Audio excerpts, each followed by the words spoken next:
Hello and welcome to the high-speed Silverstone circuit for round 4 of the 2022 Formula SimRacing World Championship. I'm Edward Hunter, and let's take a look at all the latest developments since Malaysia.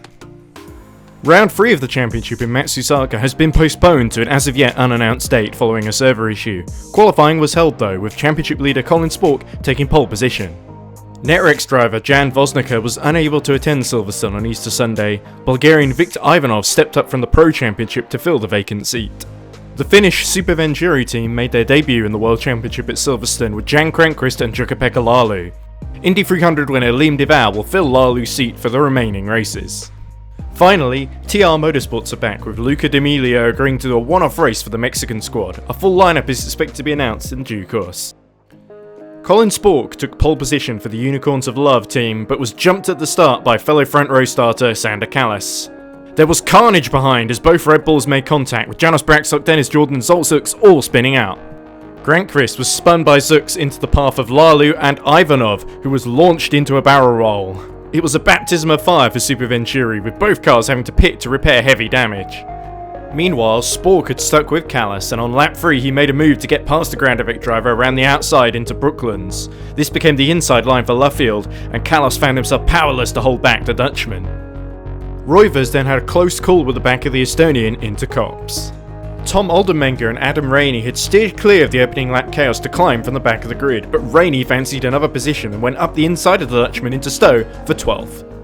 Michi Hoyer made light work of Alex Siebel on his return from illness, whilst Robin Pansar went all the way around the outside of D'Amelio to get his Burst Simplexity car into 10th. Netrex were the first to stop on lap 10 with Ivanov, with Roivers following his teammate in a lap later for soft tyres. The Dutchman was trying to undercut Kallas and Spork, but found traffic in the form of first the Netrex of Adam Rainey, and then the TR Motorsports machine of Luca D'Amelio, who were both dispatched of quickly, as Rainey and then Braksok dived for the pit lane. Next on Roivers' agenda was the burst Simplexity of Pansar, who attempted to hold on around the outside of Kops before reluctantly conceding position. Spork and Kallas responded by making their first stops on lap 13, and Roivers was unable to jump them, having lost crucial seconds stuck behind Damien Skovron. Roivers then overtook him into Village and set about chasing Kallas. Martin and Keersmakers had also pit, and Oldenmenger and Old Mediums could do little to keep the Spaniard at bay into Stowe. Meanwhile, Martin's teammate breezed past Siebel and retook the lead as Hoyer pit at the end of lap 14. Red Bull decided to go long in the first stint. Jake Dennehan lost the rear end into Beckett, and the Edge driver paid a trip to the barriers followed by another to the pit lane for a new front wing. His teammate Keersmakers was having a brilliant race though, undercutting Hoyer in the pits and going around the outside of the sister burst car of Skovron, who slowed to allow his teammate by. Hoyer then attacked the Belgian into Brooklands, setting up a fabulous move as he travelled all the way around the outside of Keersmakers through Luffield, with Pansar punching a hole in the air directly ahead of them. The Dane then went wide at Stowe, giving Hoyer 5th, as Keersmakers followed him through opportunistically to run side by side through Vale and Club, whilst Martin passed the struggling Ivanov behind them. Kallas had now caught Siebel and dived up the inside at Kops. The pair made contact for the second race in a row, the Red Bull having to extricate itself from the gravel as Kallas found a delighted Roivers going around the outside of him into Maggots. Siebel had now lost an entire pit stop to Hoyer, who passed him with ease. Time then for the German to pit for soft tyres.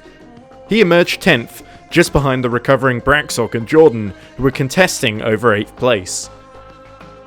D'Amelio was continuing his race-long battle with Pansar, who went around the outside of him at Brooklands. Contact was made between the pair, but the burst Simplexity car was just able to squeeze through into 11th.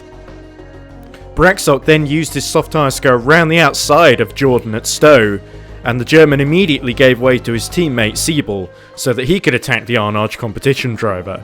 Braksok was dispensed of quickly, and Roivers came in on lap 25 for another set of softs. Martin could not hold the Netrex P1 driver back, and Spork pit along with Hoyer, with the Unicorns of Love driver emerging just in front of Kallas and still in the lead. Jordan emerged from his stop outside of the top 10, but on soft tyres. Martin had also pit and found the TR car of D'Amelio to be easy meat on its old mediums. There was now a queue forming behind, and Rainey took advantage to go all the way around the outside of Skovron for 10th at the loop. It was turning into a great home Grand Prix for the British driver. D'Amelio would prove a tougher nut to crack though, using his straight line speed to defend at Stowe, before the Networks driver made another clinical and precise pass through the loop. D'Amelio then weaved down Hanger Straight, allowing Braxock to slipstream past Skovron, as the TR driver then decided to bail and pit for some fresh tyres.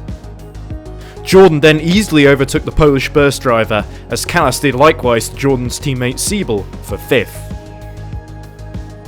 Keersmakers was next in line for the Estonian to overtake, but had much more life in his tyres, running side by side through Stowe, then Vale, Club and the Hamilton Straight, before eventually conceding 4th position after an excellent clean fight between the two experienced drivers. D'Amelio was fighting back, passing Oldenmenger on fresh tyres out of the final corner, the Italian in a hurry to find yet more battles to involve himself in. Rainey and Pansar ran inches apart through Copse, but the Brit had the better run and inched ahead of the burst Simplexity car into Maggots. Braxock had rapidly caught up to the battle and launched himself up the inside into Chapel, with a surprised Pansar leaving just enough room for the Arnage competition to squeeze past. Jordan then dived up the inside of Pansar approaching Vale to continue his pursuit of Braxock, who then dived into the pits 4 laps later for his final stop onto the dreaded mediums, as Siebel ahead went on to softs.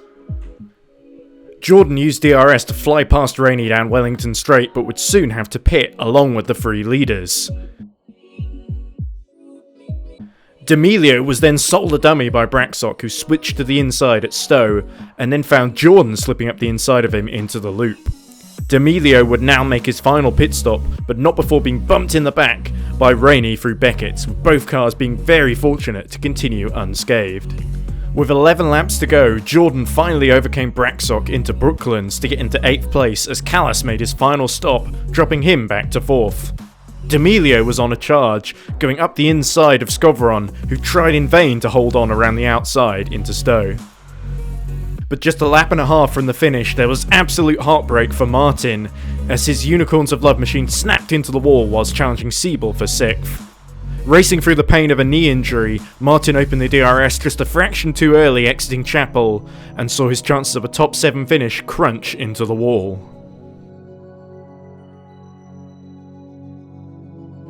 A massive disappointment then for Martin, but for his teammate it was a much happier ending, as Colin Sport completed a dominant drive to win the British Grand Prix, his 2nd victory of the season doing wonders to pull him clear in the championship standings, and leading Sport to celebrate in the same fashion as Homer Simpson, with donuts.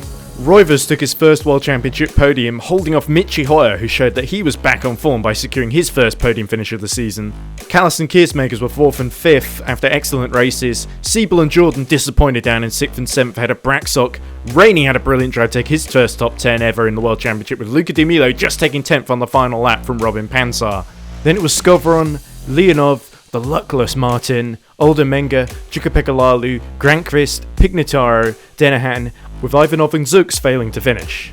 Here's how the driver's standings look now. Colin Spork has built up a 16-point gap to Dennis Jordan, with Siebel now 23 points off the leader in 3rd. Roivers' 2nd place puts him 4th, just 6 points behind Siebel. Wozniacka drops down to 5th, a solitary point ahead of Callas. Meanwhile, Hoyer returns to the top 8. Can Jordan and Red Bull fight back, or will Colin Spork further consolidate his lead? Join us for round 5 at Circuit de la Sarthe on the 1st of May to find out. From me, Edward Hunter, and from the home of British motor racing, it's goodbye.